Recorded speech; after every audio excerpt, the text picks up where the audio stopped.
Hello friends, എല്ലാ കൂട്ടുകാർക്കും മൗനരാഗത്തിൻ്റെ ഇന്നത്തെ റിവ്യൂയിലേക്ക് സ്വാഗതം. അങ്ങനെ ദീപയുടെ ബോഡി കൊണ്ടുവന്നതിന് ശേഷം അവിടെ ചുറ്റും ഇരുന്ന് രണ്ട് പെൺമക്കളും കാർത്തികയും ലക്ഷ്മി അമ്മയും ഇരുന്ന് കരയുകയാണ്. അവർ കല്യാണി തൻ്റെ അമ്മയെ കെട്ടിപ്പിടിച്ചിട്ടാണ് കിടക്കുന്നത്. പ്രകാശനാണെങ്കിലും മനസ്സുകൊണ്ട് വല്ലാതെ, ശരീരം കൊണ്ട് വല്ലാതെ തളർന്നൊരവസ്ഥയിൽ അവിടെ ഇരിക്കുന്നുണ്ട്. ചന്ദ്രസേനൻ നമ്മുടെ പ്രകാശനെ സമാധാനിപ്പിക്കാൻ നോക്കുന്നുണ്ടെങ്കിലും അതൊന്നും തന്നെ നടക്കുന്നില്ല. അങ്ങനെ അവരങ്ങനെ വാവിട്ട് അമ്മ അമ്മ എണീക്കമ്മ എന്നൊക്കെ പറഞ്ഞ് കല്യാണി അങ്ങനെ പൊട്ടിക്കരയുകയാണ്. കിരണിനും സഹിക്കാൻ പറ്റുന്നില്ല. കിരണും പൊട്ടി അവിടെ നിന്ന് കരയുകയും ചെയ്യുകയാണ്. അങ്ങനെ അതിനുശേഷം അവിടെ ഓരോരുത്തരായിട്ട് വരുന്നുണ്ട്. റീത്തൊക്കെ കൊണ്ട് ദീപയുടെ ശരീരത്തിൽ വെക്കുകയും ചെയ്യുകയാണ്. പിന്നീട് കാണിക്കുന്നത് ഈ വിക്രത്തിനെയും അതുപോലെ മനോഹറിനെയുമാണ്. അപ്പോൾ വിക്രവും മനോഹറും സംസാരിച്ചു കൊണ്ട് നിൽക്കുന്ന സമയത്ത് മനോഹർ പറയുന്നുണ്ട്, എടാ നിന്നെ ഒരു രാജകുമാരനെ പോലെയല്ലടാ നിൻ്റെ അച്ഛൻ നിന്നെ വളർത്തിയത്. നിനക്ക് പേരിട്ടത് തന്നെ ഒരു രാജാവിൻ്റെ പേരാണ്, വിക്രമാദിത്യൻ. നീയൊക്കെ ശരിക്കും സുഖത്തിൽ തന്നെയല്ലടാ ജീവിച്ചിട്ടുള്ളത് എന്നുള്ള കാര്യമൊക്കെ ഇങ്ങനെ പറഞ്ഞുകൊണ്ടിരിക്കുമ്പോഴായിരിക്കും അവിടെ ജയിൽ വാർഡൻ വരുന്നത്. അങ്ങനെ ജയിൽ വാർഡൻ വന്നിട്ട് പറയാണ്, എടാ വിക്രം, നമുക്ക് നിന്നെയും കൊണ്ട് ഞങ്ങൾക്ക് ഒരിടം വരെയും പോകാനുണ്ട് എന്ന് പറയുകയാണ്. എന്താ സാറേ, എനിക്ക് പരോളൊന്നും കിട്ടിയിട്ടില്ലല്ലോ എന്ന് പറയുകയാണ്. നിനക്ക് പരോള് കിട്ടിയതല്ല, നിനക്കൊരു മരണമുണ്ട് എന്ന് പറയുന്നുണ്ട്. അപ്പോൾ മനോഹറിൻ്റെ മുഖം ആകെ ആരാണാവോ എന്നുള്ള രീതിയിൽ ഇങ്ങനെ പേടിച്ച് നിൽക്കുന്നുണ്ട്. പക്ഷേ വിക്രമാണെങ്കിൽ ഒന്ന് പുഞ്ചിരിക്കുകയാണ് ചെയ്യുന്നത്. എന്നിട്ട് പറയുന്നുണ്ട്, ആരാ സാറെ മരിച്ചത്? എൻ്റെ അച്ഛനാണോ അല്ലെങ്കിൽ എൻ്റെ അമ്മൂമ്മയോ എന്ന് ചോദിക്കുന്നുണ്ട്. കുഴിയിലിട്ട് കാല് നീട്ടിയിരിക്കുന്ന എൻ്റെ അമ്മൂമ്മ മരിച്ചു, അല്ലെങ്കിൽ മരണക്കിടക്കയിൽ നിന്ന് രക്ഷപ്പെട്ടു എന്ന് പറഞ്ഞെങ്കിലും എൻ്റെ അച്ഛനാണോ മരിച്ചത് എന്നൊക്കെ ഇങ്ങനെ ചോദിച്ച് ഭയങ്കര സന്തോഷത്തിൽ അങ്ങനെ പറയുകയാണ്. അപ്പോൾ ജയിൽ വാർഡൻ പറയുന്നുണ്ട്, അവൻ്റെ ഒരു സന്തോഷം കണ്ടില്ലേ, എടാ അതൊന്നല്ലടാ നിൻ്റെ അമ്മയാ പോയത് എന്ന് പറയുമ്പോൾ നമ്മുടെ മനോഹർ ഞെട്ടുകയാണ്. സാറേ എന്നിങ്ങനെ ചോദിക്കുന്നുണ്ട്. അപ്പോൾ വിക്രത്തിൻ്റെ മുഖത്ത് ചിരിയാണ് വരുന്നത്. അപ്പോൾ വാർഡൻ ചോദിക്കുന്നുണ്ട്, നീ എന്തിനാടാ ഞെട്ടുന്നത്? ഇവൻ കണ്ടില്ലേ, ഇവൻ്റെ അമ്മ മരിച്ചു എന്ന് പറഞ്ഞപ്പോൾ ഇവൻ സന്തോഷിക്കുകയാണ് ചെയ്യുന്നത്. എടാ ദുഷ്ട, നീ എന്തൊക്കെയാടാ എങ്ങനെ ചോദിക്കുന്നുണ്ട് നമ്മുടെ ആ ജയിൽ വാർഡൻ. അപ്പോൾ ആ സമയത്ത് വിക്രം പറയാണ്, അതെന്തായാലും നന്നായി, അവരെന്നെ സ്നേഹിച്ചിട്ടൊന്നുമില്ല, എന്നെ പ്രസവിച്ചു എന്ന് മാത്രമേ ഉള്ളൂ. പിന്നെ പെൺമക്കളുടെ കൂടെ സുഖം തേടിപ്പോയവരാണ് അവർ എന്നെ ഉപേക്ഷിച്ച്. അപ്പോൾ അവർക്ക് അത് തന്നെ വേണം എന്ന് പറയുന്നുണ്ട്. അപ്പോൾ ആ സമയത്ത് ജയിൽ വാർഡൻ പറയാണ്, നിൻ്റെ കൂട്ടുകാരനാടാ ഈ ഒരു ഇത് ചെയ്തത്. അപ്പോൾ ആ ഗംഗയാടാ നിൻ്റെ അമ്മയെ കുത്തിയത് എന്ന് പറയുന്നുണ്ട്. അപ്പോൾ മനോഹർ ചോദിക്കുന്നുണ്ട്, സാറേ അതിന് ഗംഗയുടെ ശത്രുവല്ലല്ലോ ഇവൻ്റെ അമ്മ, പിന്നെ എന്താ സംഭവിച്ചത് സാറേ എന്ന് ചോദിക്കുമ്പോൾ ഇവൻ്റെ അമ്മയെ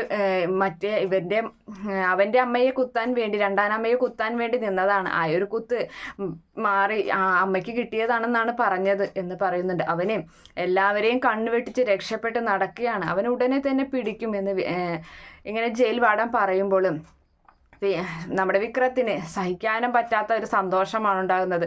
വിക്രം പൊട്ടിച്ചിരിക്കുകയാണ്. എന്നിട്ട് പറയുന്നുണ്ട്, നന്നായി, എന്തായാലും എനിക്ക് ഇത് ഗംഗേട്ടനെ ഒന്ന് കാണുകയാണെങ്കിൽ കെട്ടിപ്പിടിച്ചൊരു ഉമ്മ കൊടുക്കണം എന്ന് പറയുന്നതോടുകൂടി ജയിൽ വാർഡൻ്റെ നിയന്ത്രണം വിട്ടുപോവുകയാണ്. ജയിൽ വാർഡൻ അവൻ്റെ രണ്ട് കരണത്തും നോക്കി അടിയോടടിയാണ്. എന്നിട്ട് എന്തൊരു ദുഷ്ടനാടാ നീയൊക്കെ, മനുഷ്യജന്മത്തിൽ കൂട്ടാൻ പറ്റോടാ എന്നൊക്കെ ചോദിച്ചിങ്ങനെ അടിക്കുകയാണ്. അങ്ങനെ അതിനുശേഷം ജയിൽ വാർഡൻ, നീ പോകണ്ടടാ, നീ പോയിട്ട് കാര്യമില്ല, നീ പോകുന്നതിലും നല്ലത് ആ അമ്മയെ അവിടെ ആരെങ്കിലുമൊക്കെ ദഹിപ്പിച്ചോളും. എന്നിട്ട് വീണ്ടും ചോദിക്കുന്നുണ്ട്, നീ പോകുന്നുണ്ടോ എന്ന് ചോദിക്കുമ്പോൾ ഇല്ല, ഞാൻ പോകുന്നില്ല എന്ന് മറുപടി പറയുകയാണ്. അങ്ങനെ ജയിൽ വാർഡൻ ദേഷ്യം വന്ന് അവിടെ നിന്നും പോവുകയും ചെയ്യുന്നുണ്ട്. അപ്പോൾ ആ സമയത്ത് മനോഹർ പറയുന്നുണ്ട്, എടാ എത്രയാലും നിൻ്റെ അമ്മയല്ലടാ, നീ എന്തിനാടാ ഇങ്ങനെയൊക്കെ ചെയ്യുന്നത് എന്ന് ചോദിക്കുമ്പോൾ, അതെ നിങ്ങളെ ഞാൻ ഇത്രയും നാളെ ഏട്ടാന്നാണ് വിളിച്ചിട്ടുള്ളത്, അതുകൊണ്ട് ആ മാറ്റി തിരുത്താൻ നിൽക്കണ്ട, നിങ്ങൾ നിങ്ങളുടെ കാര്യം അന്വേഷിച്ച് പൊക്കോ എന്നും പറഞ്ഞിട്ട് വിക്രം അങ്ങനെ സന്തോഷിച്ച് അങ്ങനെ നിൽക്കുകയാണ്.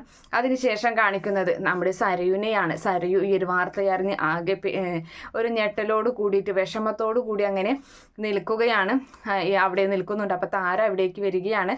താര പോരുന്നില്ലേ എന്ന് ചോദിക്കുന്നുണ്ട്. അപ്പോൾ ആ സമയത്ത് സരയു പറയാണ്, ഇല്ല അമ്മേ, അമ്മ പൊക്കോ, എനിക്ക് അത് കാണാനുള്ള ശേഷിയില്ല. കാരണം എനിക്ക് ഇപ്പോൾ ജീവിതത്തിൽ വലിയൊരു ദുരന്തമാണ് എൻ്റെ കഴിഞ്ഞത്. അതിനുശേഷം എനിക്ക് വിഷമങ്ങളിലൊന്നും അങ്ങനെ പങ്കെടുക്കാൻ പറ്റില്ല, ഈ കരച്ചിലൊന്നും എനിക്ക് കാണാൻ പറ്റില്ല. അപ്പോൾ അത് ആയിക്കഴിഞ്ഞാൽ എനിക്ക് എന്തോ ഒരു വല്ലാത്തതുപോലെ തോന്നും. അതുകൊണ്ട് അമ്മ പൊക്കോ, ഞാൻ വരുന്നില്ല. അപ്പോൾ ഞാൻ എന്തായാലും 2 ദിവസം നാളെയോ മറ്റന്നാളായിട്ട് ഞാൻ പൊക്കോളാം എന്ന് പറയുന്നുണ്ട്. എങ്കിലും ആ അമ്മ എത്രയോ പാവപ്പെട്ട ഒരു അമ്മയായിരുന്നു, പാവം പിടിച്ച ഒരു അമ്മയാണെന്ന് സരയു പറയുന്നുണ്ട്. എൻ്റെ ജീവിതത്തിൽ എനിക്ക് മരിക്കണമെന്ന് എനിക്ക് ഒരേ ഒരാളെ എനിക്ക് തോന്നിയിട്ടുള്ളൂ. അതെൻ്റെ ജീവിതം തകർത്ത ആ മനോഹരനെയാണ്. അവൻ മരിക്കണം. പക്ഷേ കല്യാണിക്ക് കുറേ നാൾ ഈ അമ്മയായിരുന്നു തണലായിട്ടുണ്ടായിരുന്നത്. ഒരു പാവം പിടിച്ച അമ്മയാണ്, ഒരുപാട് ജീവിതത്തിൽ സഹിച്ചിട്ടുള്ളതാണ്. പക്ഷേ ഇപ്പോൾ കല്യാണിക്ക് അച്ഛൻ്റെ സ്നേഹവും തിരിച്ചു കിട്ടി, അമ്മയുടെ സ്നേഹം, രണ്ടുപേരും ഒന്നിച്ചായതിൻ്റെ സന്തോഷവും കാര്യങ്ങളൊക്കെ ആയിരുന്നു. പക്ഷെ അതിനധികം നാൾ നിന്നില്ലല്ലോ, അതൊരു വല്ലാത്തൊരു ഇതായിപ്പോയി എന്നൊക്കെ കാര്യങ്ങളിങ്ങനെ നമ്മുടെ സരയു ഇരുന്ന് ഇങ്ങനെ പറയുകയാണ്. സരയുന് എന്തായാലും സഹിക്കാൻ പറ്റുന്നില്ല. അങ്ങനെ നമ്മുടെ താര അവിടെ നിന്നിട്ടും പോവുകയാണ്. അപ്പോഴും നമ്മുടെ സരയു ഇങ്ങനെ വിഷമിച്ച് അങ്ങനെ ഇരിക്കുന്നുണ്ട്. അതിനുശേഷമാണെങ്കിൽ നേരെ വീണ്ടും നമ്മുടെ മനോഹറിനെയൊക്കെയാണ് കാണിക്കുന്നത്. അപ്പോൾ മനോഹർ നമ്മുടെ ഇവൻ്റെ അരികിലേക്ക് വരികയാണ്, വിക്രത്തിൻ്റെ അരികിലേക്ക് വീണ്ടും വരുന്നുണ്ട്. എന്നിട്ട് പറയുകയാണ്, അതെ, നിൻ്റെ അമ്മയുടെ ചടങ്ങുകളൊക്കെ ഇപ്പോൾ കഴിഞ്ഞു കാണും എന്ന് പറയുമ്പോൾ, കഴിഞ്ഞോട്ടെ, എനിക്കെന്താന്ന് ചോദിക്കുകയാണ്. അപ്പോൾ എടാ, നീ എന്തൊരു ദുഷ്ടനാടാ, നിന്നെ ഇത്രയധികം സ്നേഹിച്ചതല്ലേ, നിൻ്റെ അച്ഛനും അമ്മയൊക്കെ നിന്നെ എത്രമാത്രം സ്നേഹിച്ചതാണ്, നിനക്ക് വേണ്ടിയിട്ടല്ലേ നിൻ്റെ അച്ഛൻ ജീവൻ വരെ കളഞ്ഞിട്ടുള്ളത്, എന്നിട്ടും നിനക്ക് ജീവന് അത്രയും സ്നേഹിച്ചതല്ലേ, എന്നിട്ട് നീ എന്താണ് ഇങ്ങനെയൊക്കെ ചെയ്യുന്നത്, എന്നിട്ടിപ്പോൾ എവിടെ എൻ്റെ അച്ഛനെവിടെ, എന്നെ സ്നേഹിച്ച എൻ്റെ അച്ഛൻ ഇപ്പോൾ എവിടെയാണ് നിൽക്കുന്നത്, അവരുടെ കൂടെ അല്ലേ, എൻ്റെ ശത്രുപക്ഷത്തല്ലേ നിൽക്കുന്നത് എന്നിങ്ങനെ വിക്രം പൊട്ടിത്തെറിച്ച പോലെ ചോദിക്കുകയാണ്. അപ്പം മനോഹർ പറയുന്നുണ്ട്, എടാ, ഞാൻ അത്ര നല്ലതൊന്നുമല്ല, അപ്പോൾ നിങ്ങൾ എന്നോട് ഉപദേശിക്കാമെന്ന് വരാം, നിങ്ങൾ അത്ര നല്ലതൊന്നുമല്ലല്ലോ എന്നിങ്ങനെ വിക്രം ചോദിക്കുമ്പോൾ, ശരിയാ, ഞാൻ അത്ര നല്ലതല്ല, നിനക്കറിയോ, എന്നെ കോടതിയിൽ വെച്ചിട്ട് ഞാൻ ഉപേക്ഷിച്ച കുറേ പെണ്ണുങ്ങൾ എന്നെ വന്നിട്ട്, എൻ്റെ ഭാര്യമാർ എന്നെ വന്ന് ഓരോ കാര്യങ്ങൾ കോടതിയിൽ പറഞ്ഞു. പക്ഷേ അറിയാത്തൊരു കാര്യമുണ്ട്, ഞാൻ 10 വയസ്സ് മുതൽ, എനിക്ക് ഓർമ്മ വെച്ച നാൾ മുതൽ ഞാനൊരു തേയിലത്തോട്ടത്തിലായിരുന്നു. അച്ഛനാരാ അമ്മയാരാ എന്നൊന്നും എനിക്കറിയത്തില്ല. അപ്പോൾ ആ തേയിലത്തോട്ടത്തിൻ്റെ മുതലാളി, അതിനൊരു മകളുണ്ടായിരുന്നു. ആ മകള് സുന്ദരിയായിരുന്നു. അവൾക്ക് എന്നെ കണ്ടിട്ട് എന്നോട് പ്രണയമായി, അതിയായൊരു പ്രണയമായിരുന്നു എന്നോട് തോന്നിയിരുന്നത്. അങ്ങനെ ആ ഒരു സമയത്ത് ഞാനും അവളും തമ്മിൽ അരുതാത്ത ചെറിയ ബന്ധങ്ങളും കാര്യങ്ങളൊക്കെ തുടങ്ങി വെച്ചപ്പോൾ ഞാനും അവളും സെയിം പ്രായമായിരുന്നു.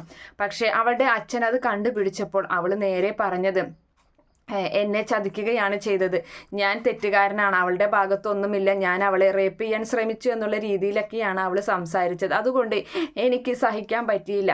അങ്ങനെ ഞാൻ ആ ഒരു കാര്യത്തിന് വേണ്ടി ഞാൻ ജയിലിൽ കിടക്കുകയാണ് ചെയ്തത്. അങ്ങനെയാണ് ഞാൻ ആദ്യമായ ജീവിതത്തിൽ ജയിലിൽ കിടക്കുന്നത്.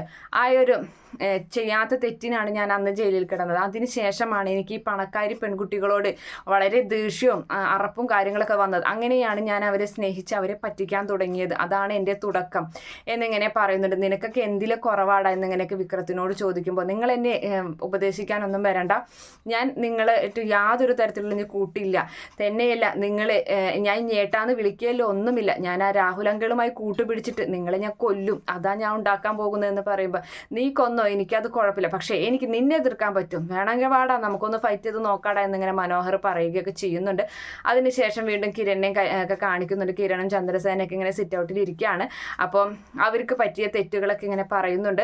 അന്ന് രാത്രി കിരൺ അവിടെ വരാത്തതിനെ കുറിച്ച് അപ്പം നമ്മുടെ രതീഷും പറയാണ്, അതെ, കുഞ്ഞിന് പനിയായിരുന്നു, അതുകൊണ്ടാണ് എനിക്കും വരാൻ പറ്റിയില്ല, എന്തായാലും കുറച്ച് നമ്മളെപ്പോലുള്ള ആണുങ്ങൾ ഇവിടെ വേണ്ടതായിരുന്നു, ഇത്രയും ഭീഷണിയും കാര്യങ്ങളൊക്കെ ഉണ്ടായിട്ടും, അതുകൊണ്ടാണ് ഇങ്ങനെയൊക്കെ സംഭവിച്ചത്. അപ്പോൾ കിരൺ പറയുന്നുണ്ട്, ഇല്ല അച്ഛ, ഇനി ഒരിക്കലും ഞാൻ അവനെ വെറുതെ വിടില്ല, ഇനി ഒരാളെ കൊല്ലാതിരുന്നിട്ട് കാര്യമില്ല, ഇത്രയും വലിയ തെറ്റാണ് അവൻ ചെയ്തത്, എൻ്റെ കല്യാണിയുടെ കണ്ണീരിന് ഞാൻ വില കൊടുക്കും, അത് ഞാൻ എന്തായാലും ഞാൻ പകരം വീട്ടിയിരിക്കും എന്നിങ്ങനെ പറയുന്നുണ്ട്. അപ്പോൾ നമ്മുടെ രൂപ ഹോസ്പിറ്റലിലാണ്. ഇവിടെ ഇത് കേട്ടപ്പോൾ തല കറങ്ങി വീണു. പിന്നെ ബോഡി കാണാൻ വന്നിട്ട് പിന്നെ അങ്ങനെ വീണ്ടും പ്രഷർ കൂടി ഇപ്പോൾ ഹോസ്പിറ്റലിലാണെന്ന് പറയുമ്പോൾ, അച്ഛൻ എന്നാ ഹോസ്പിറ്റലിലേക്ക് പൊക്കോ, ഞാനിവിടെ നോക്കിക്കൊണ്ട്, അപ്പോൾ നീ ആ പ്രകാശിനെയും കൂടി ഒന്ന് നോക്കിക്കൊള്ളേ, അവൻ്റെ മനസ്സും ആകെ തകർന്നിരിക്കുകയാണ്, അവന് ഓരോ അസുഖങ്ങളുള്ളതല്ലേ എന്നിങ്ങനെ ചന്ദ്രസേനൻ കിരണിനെ പറഞ്ഞേൽപ്പിക്കുമ്പോൾ, അത് ഞാൻ നോക്കിക്കോളാം, എന്തായാലും അവരെല്ലാവരും നല്ലോണം കരഞ്ഞ് അവരുടെ വിഷമം തീർക്കട്ടെ, പോട്ടെ, അങ്ങനെ ആശ്വാസത്തിലിരിക്കുമ്പോൾ അങ്ങനെ ചെന്ന് സമാധാനിപ്പിക്കാം. അല്ലാതെ ഇപ്പോൾ അവരെ ചെന്ന് സമാധാനിപ്പിച്ചാൽ അവർക്ക് സമാധാനം കിട്ടില്ല എന്നുള്ള കാര്യമൊക്കെ ഇങ്ങനെ കിരൺ പറഞ്ഞു നിൽക്കുന്ന ഒരു ഭാഗമൊക്കെ കാണിച്ചിട്ടാണ് എന്തായാലും ഇന്നത്തെ എപ്പിസോഡ് അവസാനിക്കുന്നത്. ഈ റിവ്യൂ ഇഷ്ടപ്പെടുകയാണെങ്കിൽ ഈ ചാനൽ ഒന്ന് സബ്സ്ക്രൈബ് ചെയ്ത് സപ്പോർട്ട് ചെയ്യണേ. Okay friends, by, thank